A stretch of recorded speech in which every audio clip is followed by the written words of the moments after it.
Pour moi, c'est quoi la trahison? T'as tapé dans le mille, toi. C'est archi large, hein. Parce que justement, quand tu fais confiance à quelqu'un, c'est là où tu te sens plus trahi.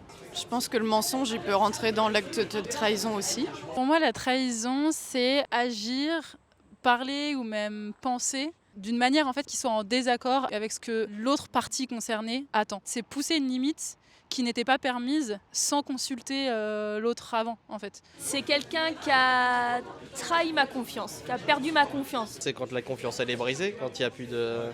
Ça brise un lien avec quelqu'un, quoi. Pour moi, la trahison, ça peut être de divulguer des choses. Et là, je parle des paroles. Ça peut être tromper une personne. C'est pas que en amour, c'est aussi avoir des principes et puis au final aller contre ces principes. Penses-tu avoir déjà trahi quelqu'un? Oui, j'ai déjà trahi et je l'assume. Je suis pas forcément fier de ça parce que c'est pas une bonne chose. Oui, ça, avec les filles, j'ai pu trahir, hein. On est encore jeune, donc forcément, quand on est jeune, on prend pas forcément conscience de toutes les choses. Quand tu vis comme on vit, ça va vite en fait. Tu te rends pas compte des choses et tu fais, et c'est après que tu prends conscience, quand toi-même tu te fais trahir, tu te fais ah ouais merde. En fait, j'ai trahi et j'ai pas forcément fait que du bien à la personne. Penses-tu avoir déjà trahi quelqu'un? Comme ça, en réalité, j'en vois deux. Une relation amoureuse et moi-même. Je considère avoir déjà trahi quelqu'un. Une fois, ponctuellement, et tout de suite, c'était un peu le choc, en réalité, parce que je ne pensais pas pouvoir trahir, et finalement, j'ai trahi. L'autre personne, je dirais que c'est moi-même, et d'une autre façon, puisqu'en fait, c'est un petit peu tous les jours, finalement. À chaque fois que je fais un truc que j'ai pas vraiment envie de faire, qui ne correspond pas vraiment à qui je suis, finalement, c'est me trahir moi-même. Là, en fait, ça dépend carrément de ton point de vue et du point de vue de la personne. En soi, toi, tu peux carrément te dire que t'as rien fait de mal ou pas fait un truc de ouf, mais finalement, l'autre personne peut l'avoir perçu comme une trahison de fou. Oui, j'ai déjà trahi des personnes. Je pense même plusieurs. J'ai ressenti énormément de culpabilité. Et la trahison de soi, je pense qu'elle est pire qu'une trahison avec une autre personne.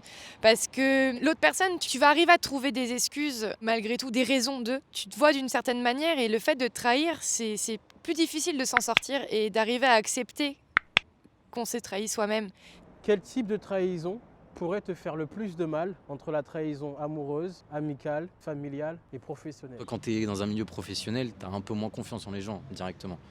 Après, je dirais familial, si tu es proche de ta famille, je pense que c'est ce qui fait le plus mal. Pour moi, la trahison la plus douloureuse qui puisse être, on a 19 ans, donc c'est compliqué de se baser sur la trahison professionnelle. Quand j'essaie de me projeter, que ça peut être une des plus douloureuses, si ce n'est la plus douloureuse, parce que les rêves et les ambitions, elles se basent que sur le domaine professionnel. Ça veut dire que c'est la seule chose qui puisse nous apporter ce dont on a besoin, que ce soit l'argent, que ce soit de pouvoir se nourrir, se loger.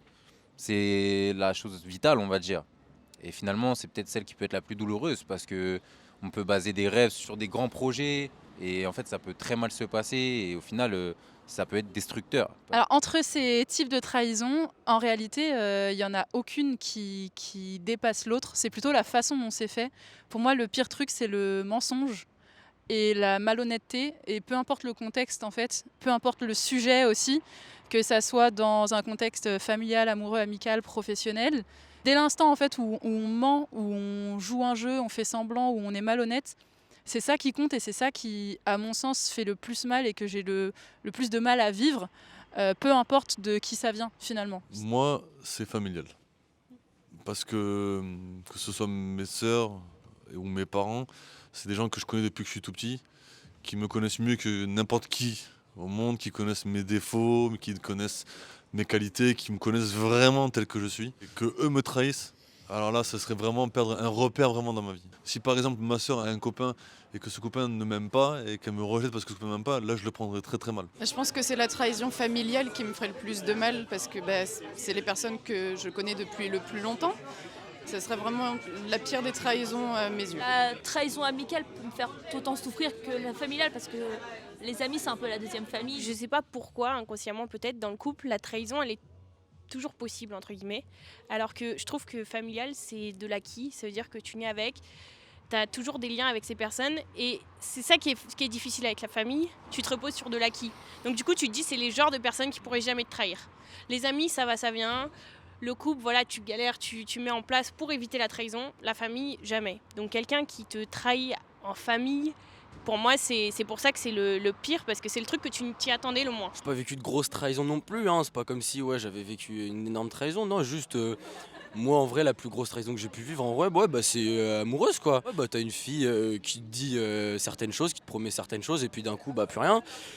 Et après, bah, t'en ressors plus mature, tu comprends certaines choses, après, tu te méfies de certaines choses, et tu vis plus la situation amoureuse pareil, quoi. Tu comprends, quoi. Tu te forges, en fait. Tu t'endurcis, je dirais. Ouais, tu t'endurcis, c'est ça, en fait, c'est comme si tu vois, ouais, c'est ça, tu prends des coups et tu comprends, quoi. Tu te relèves, quoi. Tu te relèves plus fort pour après reconstruire un truc meilleur, quoi. T'as une relation amoureuse, genre ça se finit mal, t'es moins apte à aller vers les gens, genre tu continues de vivre, mais c'est plus pareil. Tu vois des meufs et trucs dans le genre, mais tu cherches pas à t'attacher à la personne parce que t'as la peur que ça recommence. Un de tes potes couche avec ta meuf, ou ta meuf elle te trompe. Pour moi, c'est les deux pires trahisons qu'il y ait, quoi. Honnêtement, la pire trahison qu'on pourrait me faire, c'est un de mes vrais amis qui va revoir une de mes ex que j'ai vraiment aimé sans me le dire. Là, c'est une big trahison, vraiment. Après, si de son propre chef, il vient m'en parler, il me dit écoute, moi, j'aimerais bien lui parler, machin, je pourrais éventuellement le concevoir. Tu es en couple et cette personne-là te trahit avec ton meilleur ami. Quelle est la pire trahison? La trahison de ta copine ou la trahison de ton meilleur ami? En étant honnête, la trahison de ma copine avant mon pote. C'est une personne avec qui je vais partager ma vie toute la vie. C'est elle qui va m'accompagner en fait dans mes projets, dans nos projets, dans tout. Est-ce que tu pardonnes à une des deux personnes ou est-ce que tu écartes ces deux personnes de ta vie? Dans mon cas, dans mon cas, je perdrai les deux. Ah, moi pareil. Peut-être j'ai grandi dans un milieu comme ça, j'en sais rien. En fait, on pense des choses parce qu'on a grandi dans ces milieux-là et on est comme ça. Une trahison, c'est stop et c'est mort, on passe à autre chose, c'est terminé et passe ton chemin. Souvent, quand on est trahi, c'est une personne qu'on affectionnait particulièrement. Pardonner, c'est ce qu'il y a de plus dur à faire. T'es pas lucide sur le moment. Tu peux pas penser au bien de la personne, sachant qu'elle vient de te faire du mal. Il faut du temps, hein. Souvent, il faut beaucoup de temps pour pardonner une trahison. Si on le fait, je pense qu'on pourra vivre avec une conscience plus légère, que ce soit pour nous ou pour la personne qui nous a trahis. En fait, pardonner une trahison, c'est compliqué parce que faut être sûr en fait que la personne elle te refasse pas une trahison derrière. C'est dur après de repardonner. Par exemple, tu te fais tromper, tu lui pardonnes, mais Moi, je suis assez mitigé sur la question. Genre, il y a une partie où, ouais, comme si la personne fait vraiment des efforts envers toi, tu peux essayer de comprendre la personne, mais tu t'es pris un couteau dans le dos. Pas changer, hein. C'est super rare que les gens changent. C'est pas impossible, mais genre si la personne t'a déjà fait un truc comme ça, même si tu cautionnes toujours la personne, tu peux te permettre de parler avec elle, d'être gentil avec elle. Tu peux vivre avec la personne, mais t'es pas obligé d'être avec elle. Genre. En vrai, je pense que tu peux pardonner. Après, ça dépend du degré de la trahison. Si la personne elle était tout à fait honnête avec toi, si t'apprends pas des trucs entre d'autres personnes qui te disent que ça s'est pas vraiment spécialement passé comme ça. Dernièrement, j'ai pardonné, mais la personne ne s'est pas pardonner elle-même, tu vois. Dans tous les cas, tu peux pas parler avec quelqu'un qui s'en veut de quelque chose, parce que tu le ressens très bien dans sa façon d'être. Même toi, quand tu juste en veux à quelqu'un, même si tu essaies de passer outre, ça se ressent, tu vois. Genre, t'es pas toi-même, t'essayes juste de faire... Enfin, c'est du paraître. Et c'est pas bon, enfin, dans tous les cas, ça se ressent à un moment ou à un autre. Et moi, je suis capable de tout pardonner si je comprends ce qui s'est passé derrière, etc. Alors, je pense que quand toi, tu serais pas apte à faire une trahison, si quelqu'un te trahit, tu as envie de comprendre pourquoi il l'a fait. Tu demandes à l'autre d'être totalement honnête, de lui expliquer pourquoi tu as fait ça, tu essayes de le comprendre. Si tu n'y arrives pas, tu dis bah non, j'y arrive pas et j'y arriverai pas à passer au-dessus de ça et on arrête.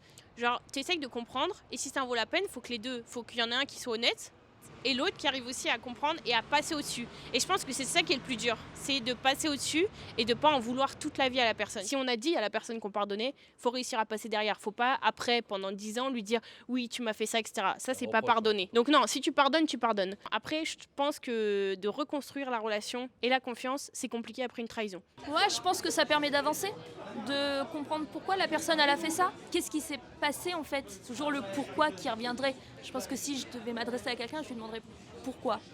Pourquoi t'as fait ça et je pense qu'inversement, si je trahissais quelqu'un, je pense qu'elle me demanderait pourquoi j'ai fait ça à ce moment-là. La trahison, c'est qu'une question de comprendre, je pense, pourquoi. La trahison, pour moi, elle va avec la compréhension et essayer de comprendre l'autre. Parce qu'on a souvent tendance à se comprendre soi et pas essayer, en tout cas avoir du mal à comprendre l'autre, et ce qui est tout à fait normal puisqu'on fonctionne tous différemment. Mais on peut essayer d'expliquer une trahison tout en essayant de comprendre la façon d'agir et de penser de l'autre personne et en ayant une communication aussi. Qu'est-ce qui fait que souvent, on peut avoir tendance à avoir du mal à comprendre. En fait, ce qui fait qu'on a du mal à comprendre, c'est qu'on ne cherche pas à comprendre de base et qu'on ne se met pas dans une posture de compréhension. Et parce que notre ego est tellement touché, blessé, qu'on prend du recul et potentiellement, on va rejeter la faute sur d'autres personnes extérieures parce que c'est plus facile de dire ben non, c'est forcément quelqu'un d'autre parce qu'on avait tellement foi en la personne qui nous a trahis et on a tellement foi en nous-mêmes que c'est forcément un élément extérieur. C'est plus facile à expliquer et du coup, ça évite de se poser sur soi-même et travailler son ego. Et l'empathie est hyper important parce que pour comprendre, il faut de l'empathie en fait. Ok, c'est arrivé parce que cette personne, c'est un humain. Bah, elle a agi comme ça, potentiellement ça aurait pu être moi et n'importe qui d'autre. Et quand on y pense, encore une fois, on met la tromperie sur un truc énorme. Mais en fait, tout le monde a déjà vécu de près ou de loin une situation de tromperie amicale ou amoureuse ou peu importe. On en a tous entendu des histoires de elle m'a trompé, j'ai pas compris, ou elle m'a quitté, j'ai pas eu d'explication, il m'a quitté ou autre, peu importe. C'est vrai que ça arrive, il y a des personnes qui n'ont pas ces explications-là. Et c'est dommage parce qu'en fait, c'est ce qui va aider l'autre à pardonner, mais en tout cas aussi à avancer et à essayer de comprendre pourquoi ces agissements ont fait que, pourquoi ça a poussé cette personne à tromper. Et en fait, des fois, il y a des personnes qui ont besoin aussi de cette compréhension. Je pense que c'est vraiment hyper primordial. Si tu avais l'occasion de t'adresser à une personne qui t'a trahi ou à une personne que tu as pu trahir, que lui dirais-tu? J'ai failli dire une dinguerie. Si je devais m'adresser à la personne qui m'a trahi, je pense que je lui demanderais vraiment juste pourquoi. Et j'aimerais bien vraiment savoir pourquoi. Parce que le truc, c'est que là, je sais pas pourquoi. J'arrive pas encore à. Enfin, elle me l'a pas expliqué explicitement pourquoi et comment. Tu vois, c'est juste. Elle sait pas elle-même. Juste pas être dans le flou, en fait. On a souvent Besoin de réponse, en fait. Si la personne estime que le fait de m'avoir trahi, ça lui a apporté quelque chose de positif, alors elle n'a pas à se remettre en question, c'est un choix.